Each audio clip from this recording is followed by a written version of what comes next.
Kehidupan memang tidak dapat ditebak. Di tahun 70-an, Johan Tanamal dikenal sebagai penyanyi cilik yang lucu dan menggemaskan lewat lagu-lagunya yang manis.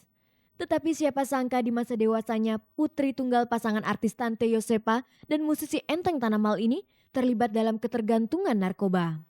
Karir Johan sebagai penyanyi cilik memang tidak berlanjut sampai dewasa. Meski tidak berhenti dari dunia menyanyi, tetapi Johan lebih banyak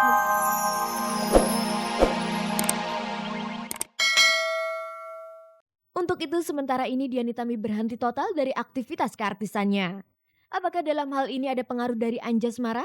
Anjas nggak pernah, dia itu tidak pernah meminta saya untuk berhenti kerja atau apa. Cuman saya sendiri yang memutuskan untuk berhenti karena saya ingin menikmati itu loh yang perasaan yang tadi saya bilang itu. Karena ini kan anak pertama ya buat kita, yang buat saya hamil yang pertama. Lantas apa harapan Dian dan Anjas dalam usianya yang ke-31 dan usia pernikahan mereka yang ketiga? Saya berharap 3 tahun pernikahan kami ini berjalan dengan bahagia ya Ayah. Alhamdulillah. Kalaupun ada pertengkaran itu hanya pertengkaran kecil gitu. Jadi hanya sekedar kerikil-kerikil di jalanan gitu.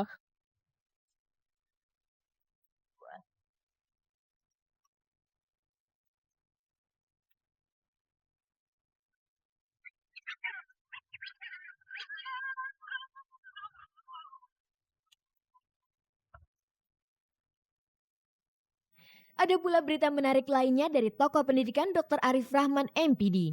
Dalam penampilannya pada sebuah seminar yang membahas tentang bagaimana menjadi orang tua yang efektif membangun tim yang solid dalam keluarga, yang diselenggarakan Forum Komunikasi Orang Tua Murid Taman Kanak-Kanak Al-Falah Cibubur yang bekerja sama dengan Cek dan Recek.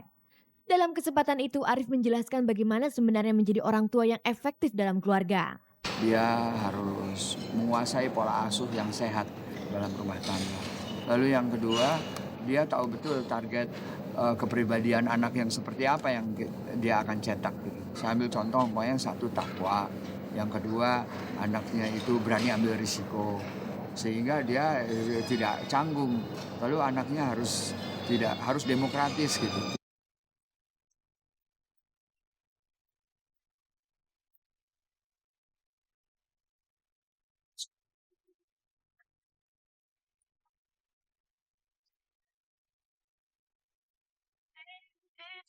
Berita hangat dan menarik lainnya datang dari pengacara terkenal Oce Kaligis. Memasuki usianya yang ke-60, Oce Kaligis menyatakan mundur dari profesinya sebagai pengacara. Sejak 19 Juni kemarin, Oce menyatakan tidak akan lagi aktif dalam dunia hukum kecuali menyelesaikan kasus-kasus hukum yang sudah terlanjur ditanganinya. Pengunduran dirinya itu ditandai dengan peluncuran buku tentang dirinya dengan judul Manusia dengan Sejuta Perkara di Hotel Mulia Rabu kemarin. Buku itu memuat kasus-kasus hukum besar yang pernah ditanganinya. Tentang judul buku itu, Oce Kaligis menjelaskan. Itu artinya kalau Anda baca buku itu, semua macam aneka perkara ada di tangan saya. Mulai gembel sampai konglomerat, mulai pegawai kecil sampai presiden. Dan saya kira kalau Anda mengikuti dunia berita, perkara apa yang nggak lewat di tangan saya. Setelah pensiun, apa rencana Oce Kaligis selanjutnya?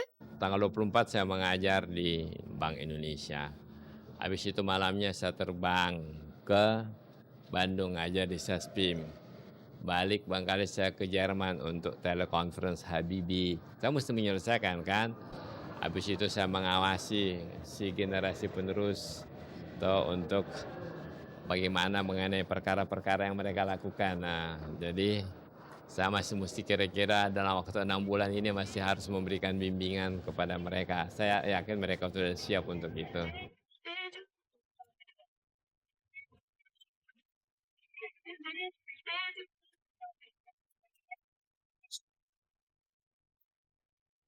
Pemirsa, perjalanan hidup mantan penyanyi cilik Johan Tanamal memang cukup tragis. Setelah ibunya artis Tanti Yosepa meninggal dunia karena kanker yang dideritanya, Johan pun kehilangan figur sang ayah Enteng Tanamal. Kabarnya sudah sejak lama Enteng Tanamal pergi meninggalkan keluarganya. Kini Johan terjerat dalam kehidupan maya sebagai pengguna narkoba. Aku sedih duduk sendiri, mama pergi, papa pergi. Oh itu. Kehidupan memang tidak dapat ditebak. Di tahun 70-an, Johan Tanamal dikenal sebagai penyanyi cilik yang lucu dan menggemaskan lewat lagu-lagunya yang manis.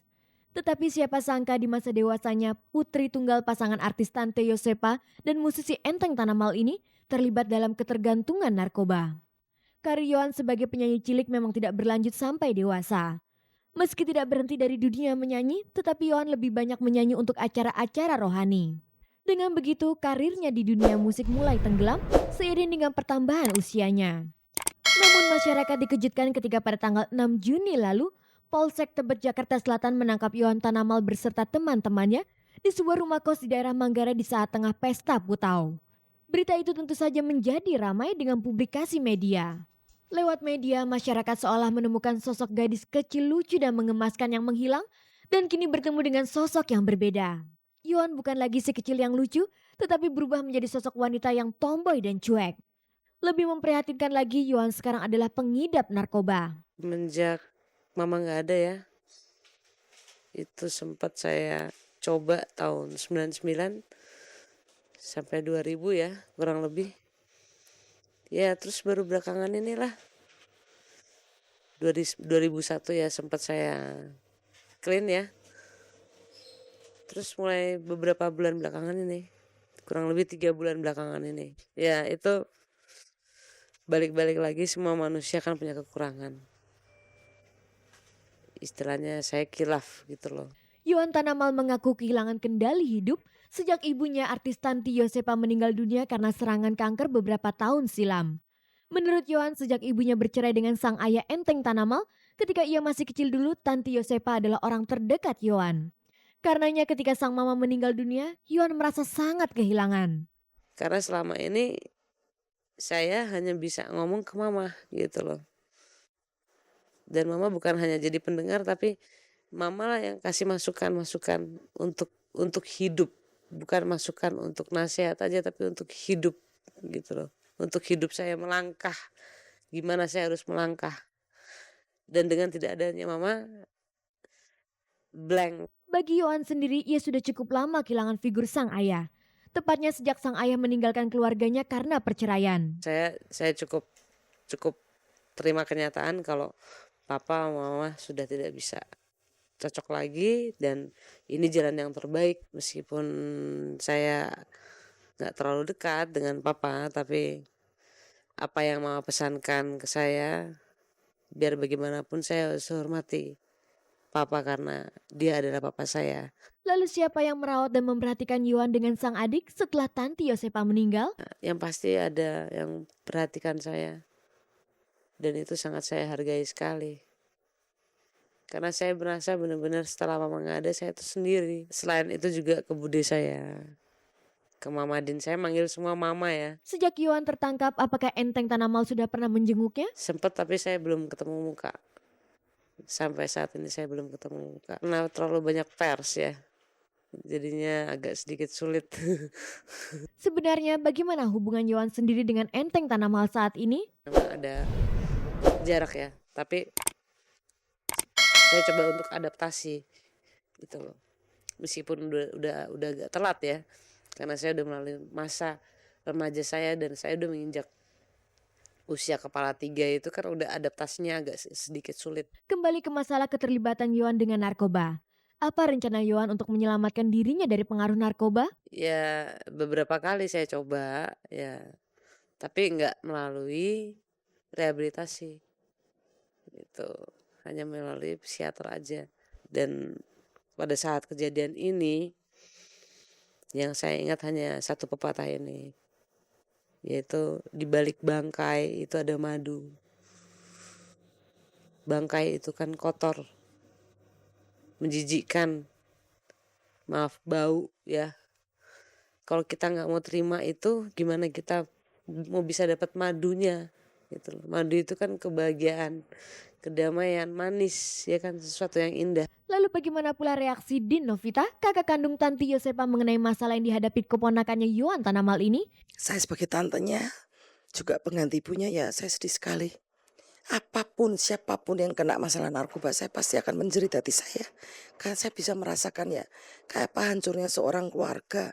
Kalau salah satu dari keluarga itu adalah yang berkaitan dengan narkoba gitu, Jeng. Jadi saya juga minta doa kepada semuanya ya, juga penggemar cek and recheck, supaya jangan terjadi lagi untuk semuanya, apalagi untuk keponakan saya dan keluarga saya sendiri.